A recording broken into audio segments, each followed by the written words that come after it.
तो बच्चों, आज की वीडियो में आप देखेंगे electrophilic aromatic substitution of phenols.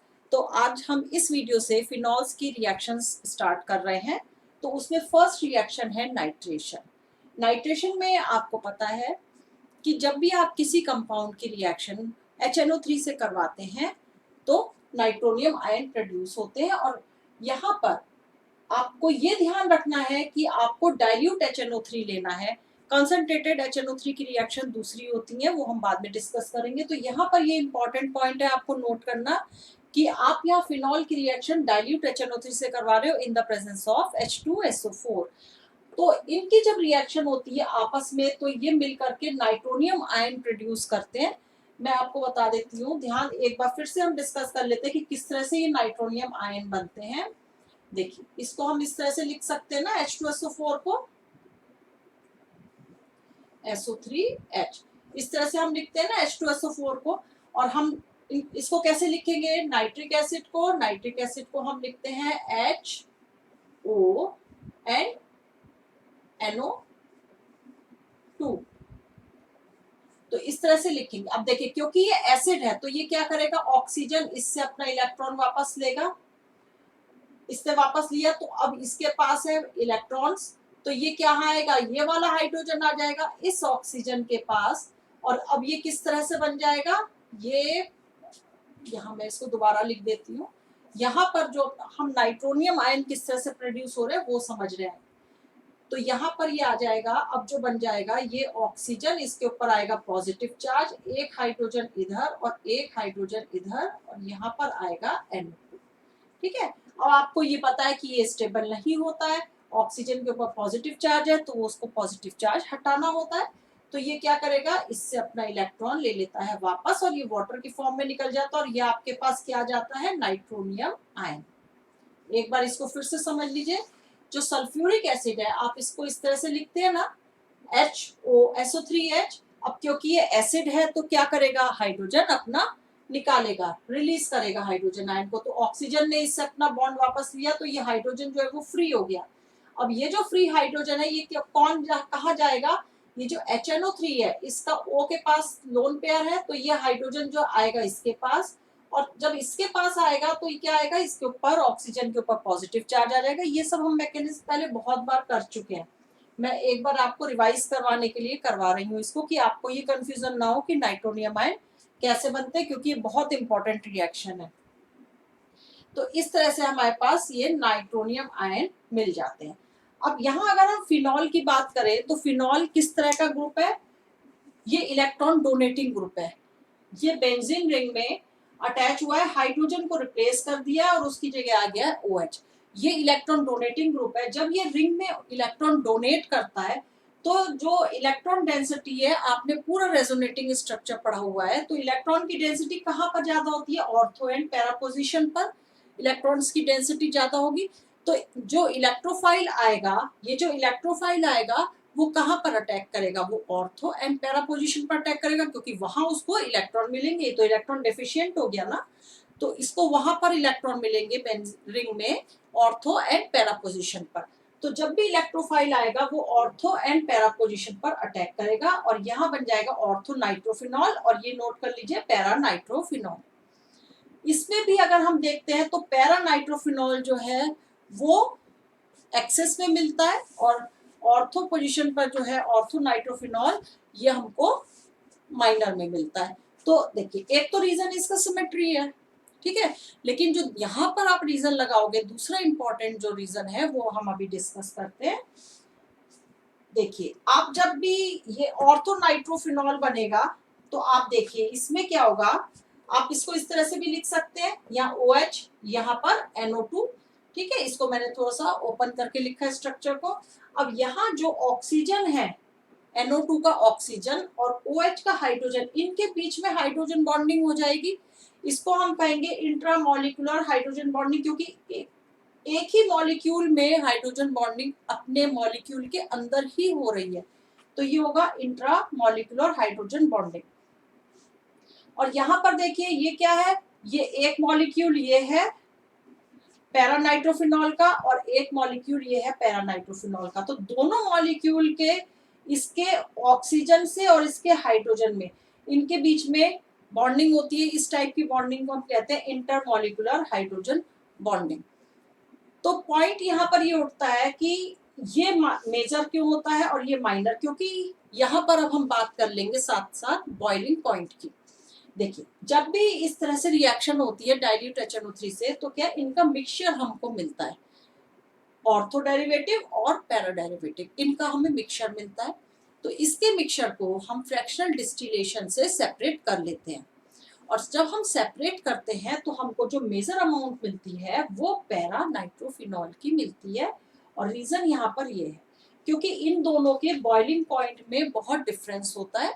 जब आप दोनों का मिक्सचर हीट कर रहे हो तो क्योंकि यहाँ पर इंट्रामॉलिक्यूलर बॉन्डिंग है, ये वीक होती है एज कंपेयर टू इंटरमॉलिक्यूलर, तो ये जल्दी वॉलेटाइल हो जाएगा, और ये वॉलेटाइल हो जाएगा तो सॉल्यूशन में क्या रह जाएगा, ये रह जाएगा पैरा नाइट्रोफिनॉल, जिनमें इंटरमॉलिक्यूलर हाइड्रोजन बॉन्डिंग हो रही थी। तो इसलिए ये मेजर अमाउंट में हमें मिल जाता है, और ये माइनर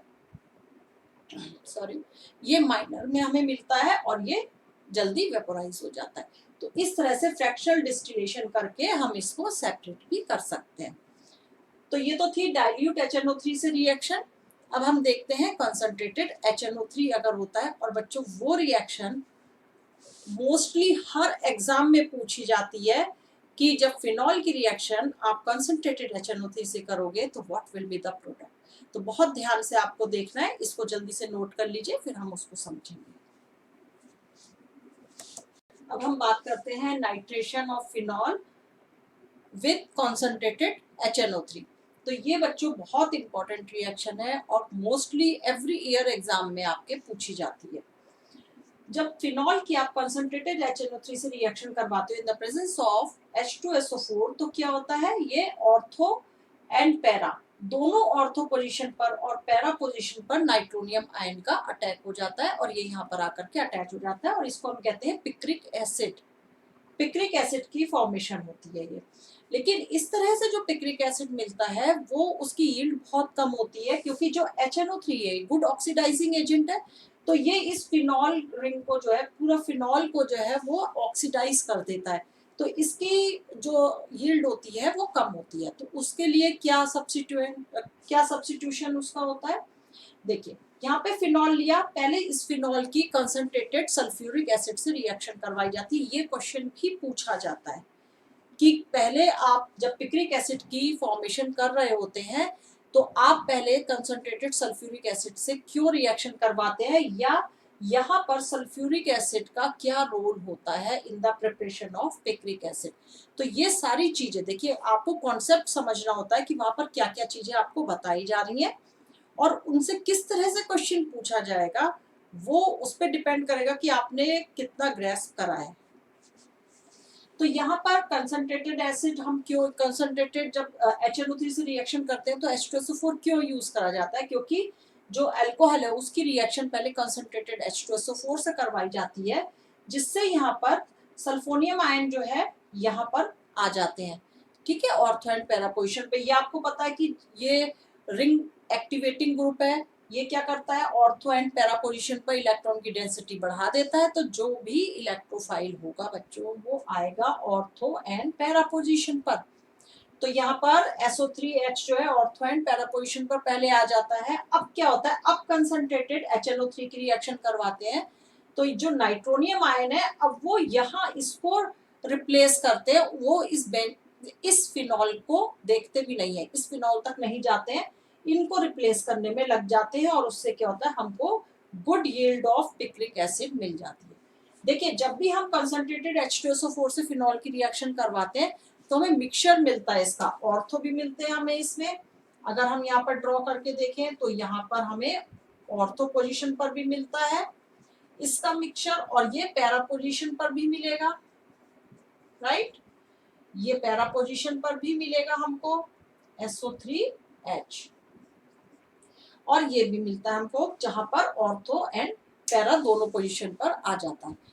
तो इस तरह से जब इसकी फिर कंसंट्रेटेड HNO3 से रिएक्शन करवाते हैं तो ये इसको सब्स्टिट्यूट कर देगा, और यहाँ पर हमें मिल जाएगा पिक्रिक एसिड। तो ये बहुत इंपॉर्टेंट आज आपने पार्ट इसका कवर करा है। जो फिनॉल है उसकी बहुत इंपॉर्टेंट आपने रिएक्शन करी है, डेफिनेटली ये आपको एग्जाम में मिलेगा। तो इसका हर एंगल से समझ करके कि किस तरह से क्वेश्चन बन सकते हैं जो मैं आपको बताती हूँ, आप नोट डाउन कर लिया करिए। तो this is all about the nitration. तो नेक्स्ट हम देखेंगे और जो इसकी बची हुई रिएक्शन है फिनॉल्स की, नेक्स्ट वीडियो में हम उनकी स्टडी करेंगे। तो नेक्स्ट फिनॉल की रिएक्शन आप देखोगे विद जिंक डस्ट। जब फिनॉल को जिंक के संग हीट करा जाता है तो इसका रिडक्शन हो जाता है और ये बना लेता है बेंजीन एंड ZnO। बहुत सिंपल सी रिएक्शन है लेकिन इंपॉर्टेंट रिएक्शन है। इसके बाद आप इसका ऑक्सीडेशन देखोगे, बहुत इंपॉर्टेंट रिएक्शन है बच्चों, ये लास्ट ईयर भी एग्जाम में पूछी गई थी। जब फिनॉल की रिएक्शन क्रोमिक एसिड के संग करवाते हैं तो यहाँ पर आपको मिलता है बेंजोक्विनोन। देखिए यहाँ पर और यहाँ पर एंड पैरा पोजीशन पर, दोनों पोजीशन पर आपको डबल बॉन्ड ऑक्सीजन मिलेगा बेंजोफिनॉन। इसकी आपको स्ट्रक्चर याद रखना है और ये ध्यान रखना है कि जब आप क्रोमिक एसिड से फिनॉल का ऑक्सीडेशन करवाते हैं तो आपको बेंजोफिनॉन मिलता है। आपने पीछे भी अल्कोहल में भी देखा था कि जब भी आप क्रोमिक एसिड से रिएक्शन करवा रहे थे अल्कोहल की तो वहां पर कीटोन मिल रहा था। तो ये भी कीटोन ही है, डबल बॉन्ड ऑक्सीजन आ रहा है, कीटोन ही है, तो इसका नाम है बेंजोक्विनोन। अगर देखो आपको इस क्रोमिक एसिड की जगह अगर ये लिखा दिखेगा Na2Cr2O7 एंड प्लस H2SO4 तो सेम चीज है, क्योंकि ये दोनों आपस में रिएक्ट करके बनाते हैं क्रोमिक एसिड। तो जल्दी से इसको नोट डाउन कर लीजिए, फिर हम हेलोजिनेशन कर लेते हैं। इसके बाद मेन रिएक्शंस जो है आपकी छोटी छोटी जो रिएक्शंस है वो आपकी फिनॉल की खत्म हो जाएंगी, फिर हम दो मेन रिएक्शन बचेंगी उसको करेंगे। इसको आप नोट डाउन कर लीजिए। तो नेक्स्ट रिएक्शन बच्चों बहुत इंटरेस्टिंग है, हेलोजिनेशन ऑफ फिनॉल्स। देखिए इसमें हम दो रिएक्शन समझेंगे, दोनों में आप डिफरेंस समझ लीजिए। दोनों जगह फिनॉल है, फिनॉल की रिएक्शन हो रही है, एक जगह ब्रोमीन के संग आपको CH2 या CHCl3 लिखा दिख रहा है। जब भी ये लिखा दिखेगा आप समझेंगे कि ये नॉन पोलर सॉल्वेंट है, नॉन पोलर सॉल्वेंट है। और जब नॉन पोलर सॉल्वेंट होते हैं तब ब्रोमीन से OH किस तरह से रिएक्शन शो करेगा। देखिए यहाँ पर एक हाइड्रोजन है, इस हाइड्रोजन को रिप्लेस करके ब्रोमीन आएगा ना, तो HBr जो है यहाँ से रिमूव होगा, HBr यहाँ से रिमूव होगा और जो ब्रोमीन है वो ऑर्थो एंड पैरा पोजीशन पर आएगा। ये हम पहले समझ चुके हैं कि रेजोनेंस की वजह से ऑर्थो एंड पैरा पोजीशन पर इलेक्ट्रॉन डेंसिटी ज्यादा होती है। तो जो भी सब्स्टिट्यूट आते हैं, जो भी सब्स्टिट्यूशन होता है इलेक्ट्रोफाइल्स का, वो कहां पर आएगा, वो आएगा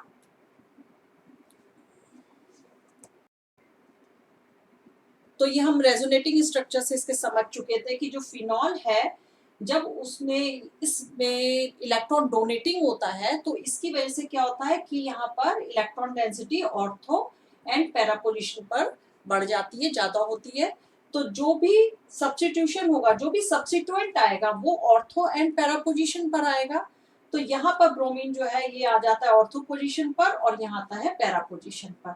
अब इसमें ये देखते हैं हम कि ये मेजर होता है और ये माइनर होता है। मेजर क्यों है, एक तो आप सिमेट्री का रीजन दे सकते हैं, और यहाँ पर माइनर क्यों है, क्योंकि यहाँ पर देखो दो बिग ग्रुप हैं, दो लार्ज ग्रुप हैं और यहाँ पर इसकी वजह से इनमें स्टेरिक हिंड्रेंस होगी, स्टेरिक हिंड्रेंस की वजह से अनस्टेबल हो जाएंगे, तो ये माइनर प्रोडक्ट बनेगा। और यहाँ पर जो दोनों लार्ज ग्रुप है वो अपोजिट है एक दूसरे के, तो यहाँ पे स्टेरिक हिंड्रेंस कम होगी और स्टेरिक हिंड्रेंस कम होने की वजह से ये स्टेबल होगा। तो पैरा कंपाउंड जो है वो स्टेबल होते हैं और मेजर अमाउंट इसकी मिलती है। तो ये बात हो गई जब ब्रोमीन जो है वहां पर सॉल्वेंट हमने नॉन पोलर लिया है CH2 या CHCl3 का। अब सेकंड में आप देखेंगे कि जब फिनॉल की रिएक्शन ब्रोमीन से हो रही है, हमने 3 मॉलिक्यूल ले लिए यहाँ पर ब्रोमीन के और कुछ नहीं लिखा है, यहाँ पर जो सॉल्वेंट है वो वाटर होता है, ठीक है, ये आप नोट कर लीजिए। तो इससे जो मिलेगा रिएक्शन होगी फिनॉल की ब्रोमीन के संग, जब हेलोजिनेशन होगा तो दोनों ऑर्थो एंड पैरा पोजीशन पर ब्रोमीन ग्रुप जो है वो अटैच हो जाएगा और ये बनाता है 2,4,6 ट्राई ब्रोमो फिनॉल। तो बच्चों ये वाली जो रिएक्शन है ये आपकी बहुत इंपॉर्टेंट है प्रैक्टिकल पॉइंट ऑफ व्यू से भी। प्रैक्टिकल में भी आप ये रिएक्शन करेंगे अपने, जब आप फिनॉल्स के टेस्ट करेंगे, तो ये आपको ध्यान रखना है। और ये जो है देखिए पिक्रिक एसिड हो गया या ये तरह का, ये अलग डिफरेंट टाइप के कंपाउंड्स बना रहे हैं जो बच्चे जहाँ पर मिस्टेक कर देते हैं और कंफ्यूजन होता है, और जहाँ बच्चों को कंफ्यूजन होगा क्वेश्चन वही पूछा जाएगा। तो इसको आपको बहुत अच्छे से ध्यान देना है और इसको जल्दी से नोट डाउन कर लीजिए। तो अब हमारी जितनी भी मोस्ट ऑफ द रिएक्शंस जो है हमारी फिनॉल की वो फिनिश हो चुकी हैं, सिर्फ अब 2 रिएक्शंस बची हैं, वो हम नेक्स्ट वीडियो में करेंगे। तो यहाँ तक आप अच्छे से प्रैक्टिस करना है, आपको रिवाइज करना है। जहाँ जहाँ बच्चों मैंने आपको बताया है कि ये पॉइंट इम्पॉर्टेंट है, वहाँ पर आपको अटेंशन पे करनी है और बहुत अच्छे से उसको अपने नोट्स में आपको मार्क करना है कि वो इम्पॉर्टेंट है। तो आई होप कि बच्चों यहाँ तक आपको सब क्लियर हो गया होगा, और अगर एक यहाँ तक क्लियर हो चुका है तो एक लाइक बनता है, तो एक लाइक करना है आपको, सब्सक्राइब करना है एंड शेयर करना है। तो टिल देन बच्चों, टेक केयर।